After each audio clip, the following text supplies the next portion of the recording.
네, 멘토 컨설팅 받아보는 시간입니다. 매주 월요일 이 시간 함께해 주시는 분이고요. 벅셔리치의 강동진 대표와 함께하겠습니다. 안녕하십니까? 안녕하십니까? 네, 골드만삭스의 짐 오닐 회장이라고 매우 유명한 투자자가 있는데 네. 브릭스라는 단어를 만들어내더니 이번에는 민트에 주목해야 된다 이런 네. 얘기를 합니다. 뭐 멕시코라든지 인도네시아 그리고 터키도 포함되는 것 같고요. 네. 자, 글로벌 증시의 신흥 강자로 떠오를 수 있는지 향후 20년을 바라보라고 하는데 20년 후가 아니라 우리는 당장 다음 달이 궁금합니다. 네. 네, 일단 글로벌 증시의 흐름부터 한번 좀 쭉 짚어볼까요? 예, 사이클이라는 얘기를 제가 자주 해드리고 있는데요. 우리 시장을 비롯해가지고 세계 증시가 변화의 그 기류를 타고 있다. 그렇게 먼저 말씀을 드리고 싶고요. 세계주 증시 동향에 여러분 색깔을 한번 보시기 바랍니다. 이 가운데 색깔이 새파랬었는데, 어느덧 노란 은행나무의 그 단풍잎 같은 그런 색깔로 변하고 있는 것을 여러분들 보고 계시리라 생각하고요. 이 테두리 색깔도 아주 파란색이었는데 이 색깔도 지금 변하고 있습니다. 1기로 보면은, 1과로 보면은요, 여러분 동트기 전의 아침에 그 색깔로 연상을 하시면 되겠습니다. 지난 주말 정도의 그 변화 기류를 여러분께 좀 소개를 해드리면은요, 지금 그 나스닥 지수가 매수 신호가 나온 상태고, 그 다음 그 아래 보면은 중국 증시가 오늘 내일 매수 신호가 지금 대기하고 있는 상태고 우리나라 코스피 지수도 매수 신호가 임박한 상태가 되겠습니다. 약 3주 정도의 조정 이후에 매수 신호가 되겠습니다. 이렇게 변하는 그 요인을 여러분 살펴볼 필요가 있을 것인데요. 그동안에는 미국이 양적 완화 조치, 유동성을 지금 풀고 있는데요. 그 유동성에 푸는 규모를 매월 850억 달러 정도에서 600억 달러 정도로 축소할지도 모른다 하는 것이 시장의 이슈였습니다. 이것이 12월 정도로, 빠르면 12월 정도로 다가오고 있다는 것이 불안감이었는데요.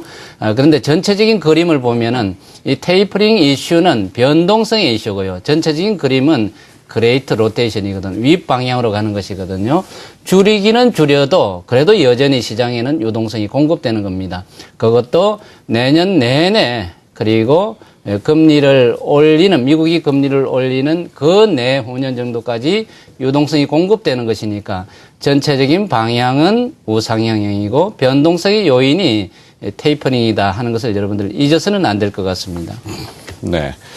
지난주에 이 제닛 옐런 차기 연준의장 지명자가 이 상원 청문회를 거치면서 이런 얘기를 했더군요.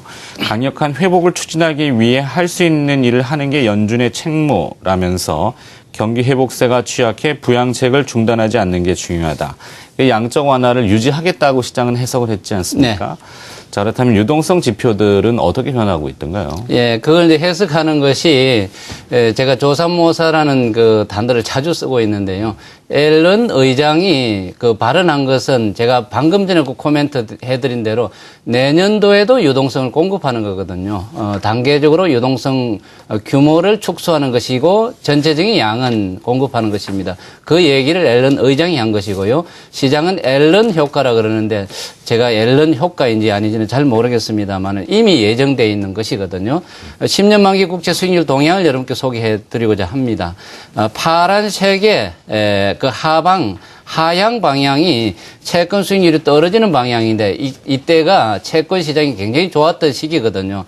지난해 여름 이후로 턴어라운드 하고 있습니다. 완연히 턴어라운드 해가지고 오른편으로 가파르게 올라가려고 하는데 지난 1개월 정도에 이렇게 가파르게 오르다가 조정을 보였습니다. 조정의 의미는 채권 수익률이 떨어진다는 의미는 채권 시장이 조금은 안정이 된다 이런 뜻이 되겠는데 여러분 오른편에 한번 보시겠습니까? 빨갛게 되어 있는 이 기점 이 시점을 기준으로 해가지고 가파르게 올라오고 있는데요. 이것은 채권 수익률이 올라간다는 얘기거든요. 이것의 의미는 채권 시장에 있는 유동성이 밖으로 기어 나온다는 얘기입니다. 이 돈이 어디로 향하겠느냐? 일부 지금 여러분들 주식시장이 오르고 있는 것을 감지하고 있는 것이고 이것이 다시 오르려고 하고 있다. 즉 유동성의 전체 규모는 좀 줄어든다고 그럴지 모르지만은 채권 시장에서 기어 나오는 유동성의 향배 여기에 시장은 관심을 가지고 있다. 그렇게 이해하시는 게 좋겠습니다. 그 다음 유동성 지표 하나 더 보여드리겠는데요. 그것은 미국 내부의 얘기고 미국 밖에까지를 다 감안해가지고 유동성의 방향은 어떤 방향인지 하는 것이거든요. 좌측 상단에 미국 달러화 지수 동향이 되겠습니다. 채널형으로 하락을 하다가 최근 1개월 정도 이렇게 가파르게 올라왔었습니다. 그런데 그 상단에 저항을 받고 아래로 떨어지는 것을 여러분 볼 수 있는지 모르겠습니다만은 미국의 달러화가 오르다가 지금은 저항을 받고 조정 국면에 접어들었다 그렇게 보시면 되고요.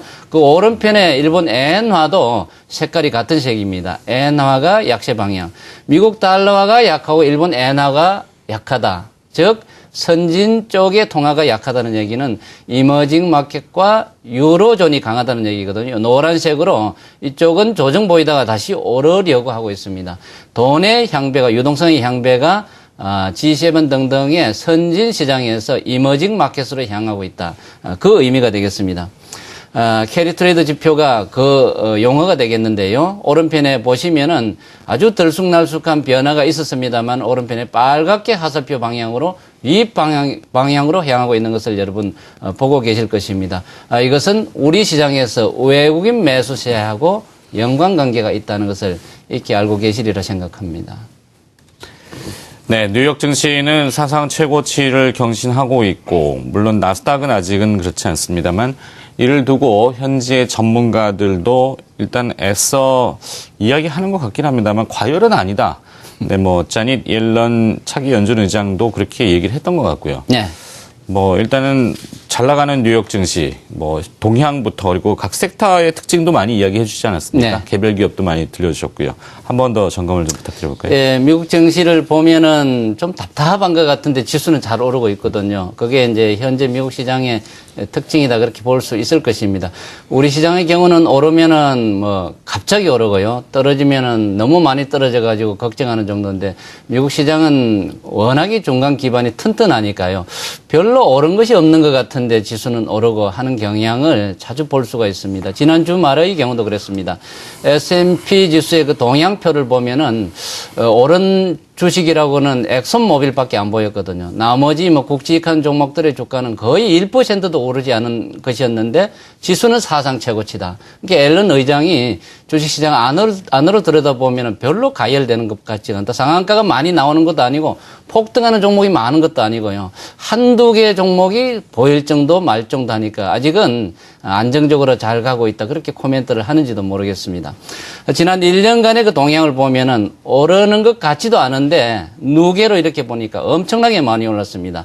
업종별 동향인데요. 위에 보면은 서비스 쪽, 우리로 보면은 백화점 소비 이쪽이거든요. 이쪽에 지난 1년 동안의 상승률을 보면 50%는 올랐습니다. 1년 동안에 이 정도니까 엄청나게 오른 것이죠. 그 가운데 산업재라든지 헬스케어, 금융업종의 경우도 30% 이상 올랐고요. 그다음 기술업종도 좀 덜 오른 것 같습니다만 역시 30% 이상입니다. 제일로 덜 오른 기초 소재까지도 15% 정도 올랐거든요. 이 내린 업종은 하나도 없습니다. 어마어마하게 많이 오른 그런 형태가 되겠죠. 미국은 1년 동안에 이 양적 완화 조치, 유동성을 정부시장에서 빨아들이면서 이렇게 엄청나게 많이 오른 것이 눈길을 끌고 있다. 그렇게 말씀을 드리고 싶습니다. 네. 그 다음에 엑슨모빌을 통해서 미국 증시를 조금 더 분석을 해드리면은요, 제가 그동안에는 주도주론으로 미국의 정치 사이클하고 연동되는 것을 소개해드렸습니다. 그동안에 미국 시장을 이끈 것은 성장형 종목이었습니다. 예를 들면은 애플과 구글과 마이크로소프트입니다. 이들 종목이 그동안에 참 많이 올랐는데요.